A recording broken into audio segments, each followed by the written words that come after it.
Hi all, welcome back to Ahalya's world. ಎಲ್ಲರೂ ಹೇಗಿದ್ದೀರಾ?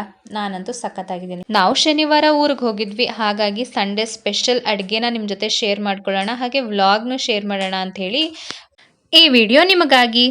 ನಮ್ಮ ಮಾವ ಗದ್ದೆ ಕೆಲಸಕ್ಕೆ ಹೋಗಿದ್ರು ಅಂತ ಹೇಳಿಬಿಟ್ಟು ನಮ್ಮ ಅತ್ತೆ ಊಟ ತೊಗೊಂಡು ಹೋಗ್ತಾ ಇದ್ದಾರೆ. ಬೆಳಗ್ಗೆ ಟಿಫನ್ಗೆ ನಾವು ದೋಸೆ ಮತ್ತು ಚಟ್ನಿ ಮಾಡ್ಕೊಂಡಿದ್ವಿ. ಮಧ್ಯಾಹ್ನಕ್ಕೆ ನಾನ್ ವೆಜ್ ಅಡುಗೆ ಮಾಡೋಣ ಅಂತ ಹೇಳಿಬಿಟ್ಟು ಅಮ್ಮ ಬೇಗ ಬರ್ತೀನಿ ಅಂತ ಹೇಳಿ ಗದ್ದೆ ಹತ್ರ ಹೊರಟರು. ಸರಿ ಅಂತ ನಾವು ಹೊರಡೋ ಗಂಟೆ ಈಚೆನೇ ಇದ್ವಿ. ಅಷ್ಟರಲ್ಲಿ ನಮ್ಮನೆ ಪಕ್ಕದವರು ಯಾವಾಗ ಬಂದ್ರಿ ಅಂತ ಕೇಳಿದ್ರೆ ನನ್ನ ಮಗ ಉಲ್ಟಾ ಆನ್ಸರ್ ಕೊಡ್ತಾನೆ, ನೆನ್ನೆ ಬಂದೆ ಆಂಟಿ. ಮಾಡ್ಬೇಕು ನಿಮ್ದಾಯ್ತಾ? ಇನ್ಯಾವಾಗ ಬಂದ್ವಿ? ನಾಳೆ ಬಂದ್ವಂತೆ ನೋಡಿ. ನನ್ನ ಮಗಂಗೆ ಇನ್ನೂ ನೆನ್ನೆಗೂ ನಾಳೆಗೂ ವ್ಯತ್ಯಾಸನೇ ಗೊತ್ತಿಲ್ಲ. ಸರಿ, ಅಮ್ಮ ಏನೋ ಬುತ್ತಿ ತಗೊಂಡು ಹೊರಟ್ರು. ಅಲ್ಲೇ ನಾನು ತಿಂಡಿ ತಿಂತೀನಿ ಅಂತ ಹೇಳಿಬಿಟ್ಟು ತೊಗೊಂಡು ಹೋಗ್ತಾ ಇದ್ದಾರೆ. ಹಿಂದಿನ ಕಾಲದಲ್ಲೇ ಚೆನ್ನಾಗಿತ್ತಲ್ವ, ಊಟ ತಿಂಡಿನೆಲ್ಲ ಅಲ್ಲಿಗೆ ಗದ್ದೆ ಹತ್ರನೇ ತೊಗೊಂಡೋಗಿ ಊಟ ಮಾಡ್ಕೊಂಡು ಬರ್ತಾಯಿದ್ರು. ಆದರೆ ನಮ್ಗಳಿಗೆ ಅದೆಲ್ಲ ಸಾಧ್ಯನೇ ಇಲ್ಲ. ಅಮ್ಮ ಹೋದ್ಮೇಲೆ ಸರಿ ಮನೆಯೆಲ್ಲ ಕ್ಲೀನ್ ಮಾಡಿಬಿಡೋಣ ಅಂತ ಹೇಳಿಬಿಟ್ಟು ಕಸ ಗುಡಿಸಿ ಮನೆಯೆಲ್ಲ ಒರೆಸ್ಕೊಳ್ಳೋಣ ಅಂತ ಎಲ್ಲ ಮಾಡ್ಕೊಳ್ತಾ ಇದ್ದೆ. ನನ್ನ ಮಕ್ಕಳು ನಾನು ವೀಡಿಯೋ ಮಾಡ್ಕೊಡ್ತೀನಿ ಕೊಡಿ ಮಮ್ಮಿ ಅಂತ ಹೇಳಿಬಿಟ್ಟು ಒಬ್ಬರಾದ್ಮೇಲೆ ಒಬ್ಬರು ಇಸ್ಕೊಂಡು ವೀಡಿಯೋ ಮಾಡ್ತಾ ಇದ್ದಾರೆ. ಎಷ್ಟೋ ಅಷ್ಟಾರು ಮಾಡ್ತಾರಲ್ಲ ಅಂತ ಖುಷಿ ನನಗೆ. ಯಾಕೆಂದರೆ ಅವ್ರ ಪಪ್ಪ ಇದ್ದರೆ ನನಗೆ ಯಾವುದಕ್ಕೂ ಹೆಲ್ಪ್ ಮಾಡಿಕೊಡಲ್ಲ. ಸರಿ ಅಂಥೇಳಿ ಎಲ್ಲ ಕಸ ಎಲ್ಲ ಗುಡಿಸಿ ಎಲ್ಲ ಮನೆ ಕ್ಲೀನ್ ಮಾಡಾದ್ಮೇಲೆ ಮಟನ್ ಕ್ಲೀನ್ ಮಾಡ್ಕೊಳ್ತಾ ಇದ್ದೀನಿ. ಇದು ಹೆಂಗಾಗಿತ್ತಂದರೆ, ನಮ್ಮ ಅತ್ತೆ ಬೆಳಿಗ್ಗೆ ಚಿಕನ್ ತೊಗೊಂಡು ಬಂದಿದ್ರು. ಚಿಕನ್ ಸಾರು ಮಾಡಿ ಶಾಮ್ಗೆ ಮಾಡೋಣ ಅಂಥೇಳಿ ನೋಡಿದ್ರೆ ನಮ್ಮ ಯಜಮಾನ್ರು ಅವ್ರ ಫ್ರೆಂಡ್ ಹತ್ರ ಹೇಳಿಸಿ 1 kg ಮಟನ್ ಕೊಟ್ಟು ಕಳಿಸಿದ್ದಾರೆ. ಸರಿ ಆಯಿತು, ಮಟನು ಚಿಕನ್ ಎರಡು ಇದೆಯಲ್ಲ, ಎರಡು ಬೇರೆ ಬೇರೆ ರೆಸಿಪಿ ಮಾಡೋಣ ಅಂತ ಅಂದ್ಕೊಂಡು ಏನು ಬೇಕು ಅಂತ ಅಂದರೆ ಮಕ್ಕಳು ಮಟನಲ್ಲಿ ಬಿರಿಯಾನಿ ಬೇಕು ಅಂದರು. ಸರಿ, ಚಿಕನಲ್ಲಿ ಪೆಪ್ಪರ್ ಡ್ರೈ ಮಾಡೋಣ ಅಂತ ಹೇಳಿಬಿಟ್ಟು ರೆಡಿ ಮಾಡ್ಕೊಳ್ತಾ ಇದ್ದೀನಿ. ಅಮ್ಮ ಇನ್ನೂ ಬಂದಿರಲಿಲ್ಲ, ಬರೋಷ್ಟರೊಳಗೆ ಸ್ವಲ್ಪ ನಾನೇ ರೆಡಿ ಮಾಡೋಣ ಅಂತ. ಇಷ್ಟು ಈರುಳ್ಳಿ ಕಟ್ ಮಾಡೋಷ್ಟರೊಳಗಡೆ ಕಣ್ಣು ಬಿಡೋಕ್ಕಾಗದೆ ಇರೋಷ್ಟು ಕಣ್ಣೀರು ಬರ್ತಾ ಇದೆ ನನಗೆ.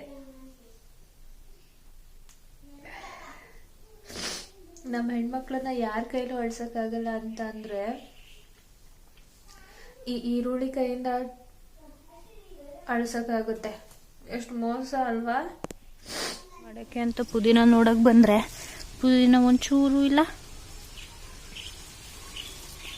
ಈಗ ನಮ್ಮ ಅತ್ತೆ ಹತ್ರ ಹೇಳಿಸಿ ಬೇರೆ ಕಡೆಯಿಂದ ಕೀಳಿಸ್ಕೋಬೇಕು. ಎಷ್ಟು ಸಂಪಾಗಿ ಬೆಳೆದಿತ್ತು ಗೊತ್ತಾ? ನೆನ್ನೆ ನಮ್ಮ ಮನೆಯವರು ಅವ್ರ ರೆಸಾರ್ಟ್ಗೆ ಎಲ್ಲ ಕಿತ್ಕೊಂಡು ಹೋಗ್ಬಿಟ್ಟಿದ್ದಾರೆ. ಈಗ ನನಗೆ ಪುದೀನ ಸೊಪ್ಪು ಮತ್ತು ಹಸಿಮೆಣ್ಸಿನ್ಕಾಯಿ ಬೇಕಾಗಿತ್ತು. ಪುದೀನ ಸೊಪ್ಪು ನಾನು ಮೊದಲೇ ಹೇಳ್ದಂಗೆ ನಮ್ಮ ಮನೆಯವರೆಲ್ಲ ತೊಗೊಂಡೋಗ್ಬಿಟ್ಟಿದ್ರು. ಹಸಿಮೆಣ್ಸಿನ್ಕಾಯಿ ಗಿಡದಲ್ಲಿತ್ತು, ಅದನ್ನು ಎಲ್ಲೆಲ್ಲಿದೆ ನೋಡಿಕೊಂಡು ಒಂದೊಂದೇ ಹಸಿಮೆಣ್ಸಿನ್ಕಾಯಿನೆಲ್ಲ ಕಿತ್ಕೊಂಡು ಬರ್ತಾ ಇದ್ದೀನಿ. ಹಳ್ಳೀಲಿದ್ದರೆ ನನಗೆ ಇದೊಂದು ಒಳ್ಳೆ ಕೆಲಸ. ಏನು ಗೊತ್ತಾ, ಖುಷಿ ಆಗುತ್ತೆ ನನಗೆ. ಅಲ್ಲೇ ಗಿಡದಲ್ಲೇ ಫ್ರೆಶ್ಶಾಗಿ ತೊಗೊಂಡು ಬಂದು ಅಡುಗೆ ಮಾಡೋದಕ್ಕೆ ಒಂಥರ ಖುಷಿ ಆಗುತ್ತೆ. ನೆಕ್ಸ್ಟ್ ಅದೆಲ್ಲ ತೊಗೊಂಡು ಬಂದೆ. ನೋಡಿ, ನಮ್ಮ ಹಿತ್ತಲು ಹೀಗಿದೆ. ಈಗ ಹಿಂದೆನೂ ಸಹ ನಾನು ನಮ್ಮನೆ ಹಿತ್ತಲನ್ನ ತೋರಿಸಿದ್ದೆ ನಿಮಗೆ, ಈಗಲೂ ತೋರಿಸ್ತಾ ಇದ್ದೀನಿ. ಎಲ್ಲ ಹೂವು ಗಿಡಗಳು ನಮ್ಮ ಅತ್ತೆ ಮಗು ಥರ ಸಾಕೊಂಡಿದ್ದಾರೆ. ಅದನ್ನು ಎಲ್ಲ ತೊಗೊಂಡು ಬಂದು ಎಲ್ಲ ರೆಡಿ ಮಾಡ್ಕೊಳ್ಳೋಣ ಅಂತ ಫಸ್ಟು ಕೋಳಿ ಕಾಲಿತ್ತು, ಅದನ್ನು ಸಿಯೋಣ ಅಂತ ಸಿಯಕ್ಕೆ ಬಂದೆ. ಆಗಲಿಲ್ಲ ನನ್ನ ಕೈಲಿ. ಅದಕ್ಕೆ ಅದನ್ನು ಎತ್ತಿಟ್ಬಿಟ್ಟು ಬೇರೆ ಕೆಲಸ ಮಾಡೋಣ ಅಂಥೇಳಿ ಮಟನ್ನ ಇಲ್ಲಿ ಅರ್ಧ ಸಪ್ರೇಟ್ ಮಾಡ್ಕೊಂಡಿದ್ದೀನಿ. ಮಟನ್ ಪಲಾವ್ ಮತ್ತು ಮಟನ್ ಸಾಂಬಾರ್ಗೆ ಅಂತ. ಇದು ಚರ್ಬಿ ಏನು ಗೊತ್ತಾ, ನಾವು ಸಾಂಬಾರ್ಗೆ ಮೊದಲೇ ಹಾಕ್ಬಿಟ್ರೆ ಸಾರೆಲ್ಲ ಫುಲ್ ಎಣ್ಣೆ ಜಿಡ್ಡಾಗ್ಬಿಡುತ್ತೆ. ಹಾಗಾಗಿ ಚರ್ಬಿನ ಲಾಸ್ಟಲ್ಲಿ ಹಾಕ್ಕೊಂಡ್ರೆ ಸ್ವಲ್ಪ ಎಣ್ಣೆ ಜಿಡ್ಡು ಕಡಿಮೆ ಆಗುತ್ತೆ. ಇದೊಂದು ಟಿಪ್ಸ್ ನಿಮಗೆ ತಲೆಲಿಟ್ಕೊಳ್ಳಿ. ಫಸ್ಟು ಮಟನ್ ಬಿರಿಯಾನಿಗೆ ರೆಡಿ ಮಾಡ್ಕೊತಾ ಇದ್ದೀನಿ. ಮೊದಲನೇದಾಗಿ ತೊಳೆದಿರುವಂತಹ ಮಟನ್ಗೆ ಕಟ್ ಮಾಡಿರುವಂತಹ ಈರುಳ್ಳಿ, ಟೊಮ್ಯಾಟೊ ಹಾಗೆ ಹಸಿಮೆಣ್ಸಿನ್ಕಾಯಿನ ಹಾಕ್ಕೊಂಡು ಒಂದಿಡಿ ಕೊತ್ತಂಬರಿ ಸೊಪ್ಪು, ಒಂದು ಇಡಿ ಪುದೀನ ಸೊಪ್ಪನ್ನ ಹಾಕ್ಕೊಂಡಿದ್ದೀನಿ. ಈರುಳ್ಳಿ ನಾನಿಲ್ಲಿ 4 ಈರುಳ್ಳಿ ತೊಗೊಂಡಿದ್ದೀನಿ. ನಿಮ್ಗೆ ಎಷ್ಟು ಬೇಕಷ್ಟು ತೊಗೊಳ್ಳಿ. 2 ಸ್ಪೂನಷ್ಟು ಶುಂಠಿ ಬೆಳ್ಳುಳ್ಳಿ ಪೇಸ್ಟು, ಚಿಲ್ಲಿ ಪೌಡರ್, ಧನಿಯಾ ಪುಡಿ, ಗರಂ ಮಸಾಲ ಹಾಗೆ ಉಪ್ಪನ್ನು ಹಾಕಿ ಸ್ವಲ್ಪ ಹೊತ್ತು ಕಲಸಿಡಬೇಕಾಗತ್ತೆ. ಜೊತೆಗೆ ಏನಪ್ಪ ಅಂದರೆ ಈ ಮಟನ್ ಪಲಾವ್ಗೆ ನೀವು ಎಷ್ಟು ಜಾಸ್ತಿ ಹೊತ್ತು ಕಲಸಿ ಮ್ಯಾರಿನೇಟ್ ಮಾಡಿ ಇಟ್ಟಿರ್ತೀರಲ್ವ, ಅಷ್ಟೇ ಟೇಸ್ಟಿಯಾಗಿ ಬರುತ್ತೆ. ಹಾಗೆ ಮಟನ್ ಕೂಡ ತುಂಬ ಸಾಫ್ಟಾಗಿ ಚೆನ್ನಾಗಿ ಬೆಂದಿರುತ್ತೆ, ಉಪ್ಪು ಖಾರ ಎಲ್ಲ ಹಿಡ್ಕೊಂಡಿರುತ್ತೆ. ಇದಕ್ಕೆ ಸ್ವಲ್ಪ ಅರಿಶಿನ ಹಾಗೆಯೇ ಒಂದು 2 ಸ್ಪೂನಷ್ಟು ಮೊಸರನ್ನ ಸೇರಿಸ್ಕೊಳ್ತಾ ಇದ್ದೀನಿ. ಇದು ಸಣ್ಣ ಸ್ಪೂನ್ ಆಗಿರೋದ್ರಿಂದ 2ರಿಂದ 3 ಸ್ಪೂನ್ ಹಾಕ್ಕೊಳ್ತಾ ಇದ್ದೀನಿ. ಮೊಸರು ಮನೇಲಿ ಮಾಡಿರೋದು, ಎಪ್ಪಾಕಿರೋದು, ಎಷ್ಟು ಗಟ್ಟಿಗೆ ಚೆನ್ನಾಗಿದೆ ಅಲ್ವಾ. ಅದಕ್ಕೆ ಸ್ವಲ್ಪ ಎಣ್ಣೆನ ಸೇರಿಸ್ಕೊಳ್ತಾ ಇದ್ದೀನಿ. ಎಣ್ಣೆನ ಹಾಕಿ ಎಲ್ಲ ಮಿಕ್ಸ್ ಆಗೋ ತನಕ ಇನ್ನು ಚೆನ್ನಾಗಿ ಮಿಕ್ಸ್ ಮಾಡ್ಕೋಬೇಕು. ಹಾಗೆ ಇಲ್ಲಿ ನಮ್ಮ ಮನೆಯಲ್ಲಿ ಯಾವುದೇ ರೀತಿ ಸ್ಪೈಸಸ್ ಇಲ್ಲ. ಅಂದರೆ ಮರಾಠಿ ಮೊಗ್ಗು ಮತ್ತು ಕಲ್ಲು ಹೂವು ಅಂತಾರಲ್ಲ, ಅದು ಬಿರಿಯಾನಿ ಸ್ಪೈಸಸ್ ಏನಿದೆ, ಪಲಾವ್ ಎಲೆ ಕೂಡ ಇಲ್ಲ ಇಲ್ಲಿ. ನಿಮ್ಮ ಹತ್ರ ಅವೆಲ್ಲ ಇತ್ತು ಅಂದರೆ ಅವನ್ನೆಲ್ಲ ಆ್ಯಡ್ ಮಾಡಬಹುದು. ನಾನಿಲ್ಲಿ 2 ಏಲಕ್ಕಿ ಕಾಯಿ ಮತ್ತು ಚಕ್ಕೆ ಲವಂಗದ ಪುಡಿನ ಹಾಕ್ಕೊಂಡಿದ್ದೀನಿ ಆಯಿತಾ. ಅಷ್ಟನ್ನು ಹಾಕಿ ಕಲಸಿ 1-2 ಗಂಟೆ ಟೈಮಾದ್ರು ಇಡಬೇಕು. ಅವಾಗ ತುಂಬ ಚೆನ್ನಾಗಿ ಸಾಫ್ಟಾಗಿರುತ್ತೆ. ಅಷ್ಟೊಂದು ಟೈಮ್ ಇಲ್ಲ ಅಂದರೆ ಒಂದು ಅರ್ಧ ಗಂಟೆನಾದ್ರು ಇಡಿ, ಅಷ್ಟಾದರೂ ಸಾಕು. ಅದು ನೆನೆಯಷ್ಟರೊಳಗಡೆ ನಾನಿಲ್ಲಿ ಮಟನ್ ಸಾಂಬಾರು ಕೂಡ ರೆಡಿ ಮಾಡ್ತಾ ಇದ್ದೀನಿ. ಮಟನ್ ಸಾಂಬಾರು ತುಂಬಾ ಸಿಂಪಲಾಗಿ ಮಾಡ್ಕೊಳ್ಳೋದು. ಫಸ್ಟ್ ನಾವು ಮಟನ್ನ ನೀರು ಹಾಕ್ತಂತೆಯೇ ಹಾಗೆ ಕುಕ್ಕರಲ್ಲಿ ಅದರಲ್ಲಿರುವಂಥ ತೇವಾಂಶ ಎಲ್ಲ ಹಿಂಗೋ ತನಕ ಇಡಬೇಕಾಗತ್ತೆ. ಅದಾದಮೇಲೆ ನಾನು ಇದಕ್ಕೆ ಅರಿಶಿನ ಈರುಳ್ಳಿ ಅಂತ ಕರೀತಾರೆ ನಮ್ಮ ಕಡೆ.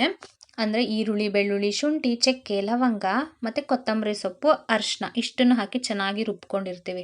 ಅದನ್ನು ಮಟನ್ ನೀರೆಲ್ಲ ಸುಂಡಾದ್ಮೇಲೆ ಅದಕ್ಕೆ ಹಾಕಿ ರುಚಿಗೆ ತಕ್ಕಷ್ಟು ಉಪ್ಪನ್ನು ಹಾಕಿ ಸ್ವಲ್ಪ ನೀರನ್ನ ಹಾಕಿ ಒಂದು 5-6 ವಿಷಲ್ ಕೂಗಿಸ್ಕೋಬೇಕು.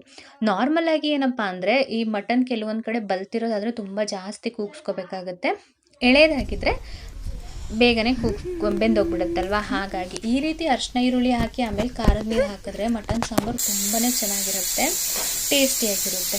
ನೆಕ್ಸ್ಟ್ ನಮಗೆ ಚಿಕನ್ ಪೆಪ್ಪರ್ ಡ್ರೈಗೆ ಕರ್ಬೇವಿನ ಸೊಪ್ಪು ಬೇಕಿತ್ತು. ನಮ್ಮ ಹಿತ್ತಲಲ್ಲಿ ಬೇಜಾನ್ ಕರ್ಬೇವು ಗಿಡ ಇದೆ, ಅಲ್ಲಿ ಹೋಗಿ ಒಂದು 2 ಕಡ್ಡಿ ಕರ್ಬೇವು ಕಿತ್ಕೊಂಡ್ಬಂದಿದ್ದೀನಿ.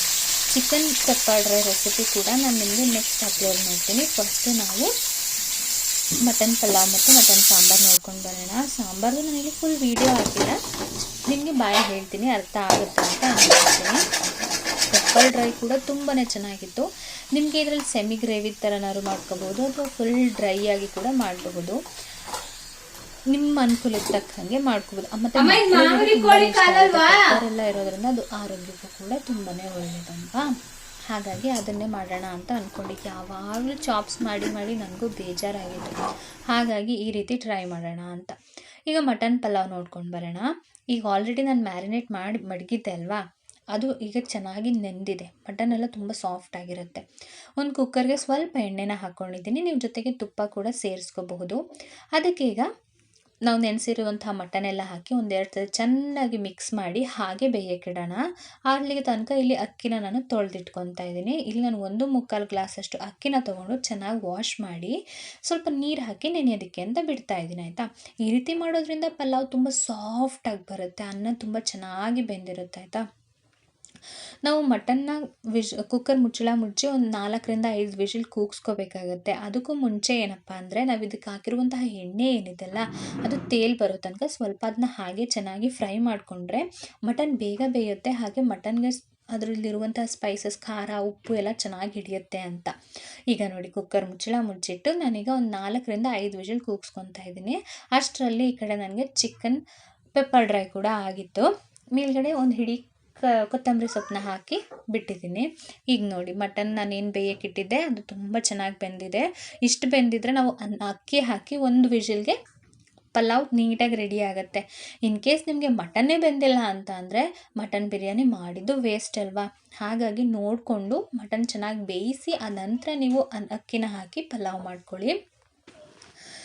ಈಗ ನಾನು ಅದೇ ಕುಕ್ಕರ್ಗೆ ಈ ಮೊದಲೇ ನಾನು 1:2 ಅಳತೆನಲ್ಲಿ ನೀರನ್ನ ಬಿಸಿ ಮಾಡಿಟ್ಕೊಂಡಿದ್ದೆ. ಬಿಸಿನೀರು ಹಾಕೋದ್ರಿಂದ ಅದರಲ್ಲಿ ಮಟನ್ಗೆ ಹಿಡಿದಿರುವಂಥ ಉಪ್ಪು ಖಾರ ಏನಿರುತ್ತಲ್ಲ ಅದು ಹಾಗೇ ಇರುತ್ತೆ. ತಣ್ಣೀರು ಹಾಕಿಬಿಟ್ರೆ ಅದು ಹಿಡಿದಿರೋ ಖಾರ ಎಲ್ಲ ಬಿಟ್ಟೋಗ್ಬಿಡುತ್ತೆ. ಹಾಗಾಗಿ ಸ್ವಲ್ಪ ಬಿಸಿ ನೀರನ್ನೇ ಹಾಕ್ಕೊಳ್ಳಿ. 1:2 ಅಳತೆ ಅಂದರೆ 1 ಗ್ಲಾಸ್ ಅಕ್ಕಿಗೆ 2 ಗ್ಲಾಸಷ್ಟು ನೀರನ್ನು ಹಾಕ್ಕೊಂಡಿದ್ದೀನಿ. ಜೊತೆಗೆ ಮಟನ್ ನಾವು ಬೇಯಿಸುವಾಗ ಸ್ವಲ್ಪ ನೀರಿರೋದ್ರಿಂದ ನೋಡ್ಕೊಂಡು ನೀರು ಹಾಕಿ, ಇಲ್ಲ ಅಂದರೆ ಮುದ್ದೆ ಥರ ಆಗಿಬಿಡುತ್ತೆ ಅನ್ನ. ನಾನು 1-3 ಅಕ್ಕಿಗೆ ನಾನಿಲ್ಲಿ 2 ಅರ್ಧ ಗ್ಲಾಸಷ್ಟು ನೀರನ್ನು ಹಾಕ್ಕೊಂಡು ಬಿಸಿ ಮಾಡಿ ಹಾಕ್ಕೊಳ್ತಾ ಇದ್ದೀನಿ ಆಯಿತಾ. ನೆಕ್ಸ್ಟು ಕುಕ್ಕರ್ ಮುಚ್ಚಳ ಮುಚ್ಚಿ ಒಂದೇ 1 ವಿಷಲ್ ಕೂಗಿಸ್ತು ಅಂತ ಅಂದರೆ ಪಲಾವ್ ಸೂಪರಾಗಿ ರೆಡಿಯಾಗಿ ಹೋಗುತ್ತೆ. ತುಂಬಾ ಈಸಿಯಾಗಿ ಕ್ವಿಕ್ಕಾಗಿ ಮಾಡ್ಕೋಬಹುದು. ಉದ್ರುದ್ರಾಗಿ ಕೂಡ ಇರುತ್ತೆ, ಚೆನ್ನಾಗಿರುತ್ತೆ. ಬಿಸಿಲೇ ಓಪನ್ ಮಾಡಿದ್ದೀನಿ, ಮಕ್ಳಿಗೆ ಹೊಟ್ಟೆ ಹಸಿತಿತ್ತು ಅಂತ ಹೇಳಿಬಿಟ್ಟು ನನ್ನ ಮಗ ನೋಡಿದ್ರೆ 2 ನಿಮಿಷಕ್ಕೂ ಆಚೆಗೂ ಈಚೆಗೂ ಓಡಾಡ್ಕೊಂಡು ಅಮ್ಮ ಬಿರಿಯಾನಿ ರೆಡಿನಾ ಅಂತ ಕೇಳ್ತಾ ಇದ್ದ. ತಿನ್ನೋದು ನೋಡಿದ್ರೆ 2 ತುತ್ತು, ಅದಕ್ಕೆ ಎಷ್ಟು ರಂಪ ಮಾಡ್ತಾನೆ ಗೊತ್ತಾ. ಅದು ಹೇಗೆ ಹೇಳ್ತಾನೆ, ನನಗೆ ಬಿರಿಯಾನಿ ಬೇಕೇ ಬೇಕು ಅಂತ ಅಂತಾನೆ. ನೋಡಿದ್ರೆ 1 ಪೀಸ್ ಕೂಡ ತಿನ್ನಲ್ಲ ಅವನು.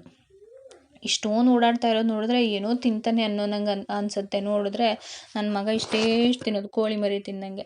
ಸೊ ಮಾಡಿರುವಂಥ ಬಿರಿಯಾನಿನ ಬಿಸಿ ಬಿಸಿಲೇ ತಟ್ಟೆಗೆ ಹಾಕ್ತಾಯಿದ್ದೀನಿ. ಕಾರಣ ಆಗಲೇ 2:45 ಆಗೋಗಿತ್ತು. ಎಲ್ರಿಗೂ ಹೊಟ್ಟೆ ಹಸ್ತಿತ್ತು. ಜೊತೆಗೆ ನಮ್ಮ ಮಾವ ಗದ್ದೆಯಿಂದ ಬಂದಿದ್ರಲ್ವ, ಪಾಪ ಅವರಲ್ಲಿ ಎಷ್ಟೊಂದು ಕೆಲಸ ಮಾಡ್ಕೊಂಡು ಬಂದಿರ್ತಾರೆ, ಅವ್ರಿಗೆ ಹೊಟ್ಟೆ ಹಸಿತಿರುತ್ತಲ್ವ, ಹಾಗಾಗಿ ಬಿಸಿ ಬಿಸಿನೇ ಹಾಕ್ಕೊಡ್ತಾ ಇದ್ದೀನಿ. ಅದ್ರ ಜೊತೆಗೆ ಚಿಕನ್ ಚೆನ್ನಾಯ್ತಾ,